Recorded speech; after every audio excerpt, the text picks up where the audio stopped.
do you make of Nigel Farage, the leader of Reform UK, saying that he's not going to be in Commons? He wasn't at PMQs yesterday. Not that anyone learns anything useful at PMQs. Here's Julia Hately-Brewer teeing up the contentious question of Nigel Farage and his frequent trips to America, meaning he spends very little time in the constituency of Clacton that he's meant to represent. He's most weeks, frankly, but he'd be off campaigning around the country and then disappearing off to the States, we understand, according to the Mirror, to go and attend a MAGA Trump fundraiser. I think it's $450 a plate fundraiser.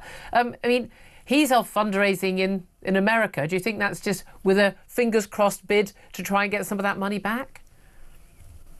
What's the criticism of him, in your view, for doing this? Is it that he shouldn't be in America because he should be in his constituency? Yeah, I think that's the line the paper is taking. But there's a constant line at any time Nigel Farage is doing anything other than sitting in the chamber or sitting in his constituency, that's an issue. I mean, no one seems to have a problem with, anyone else going off and doing other things, but that's the line of attack. But first, let's note that Farage has just rivaled this guy, Conservative MP Geoffrey Cox, in the amount of work done outside of his job as an MP, as Farage has racked up 800 hours of non-MP work since becoming an MP.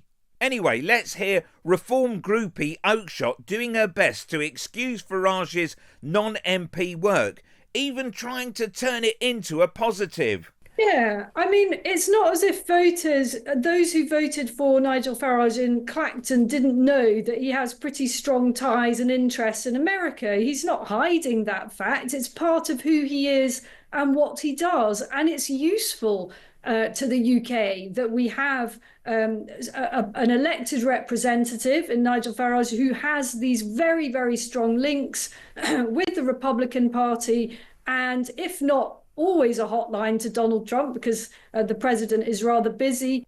Click here for the war on empathy. Pritzker versus Musk.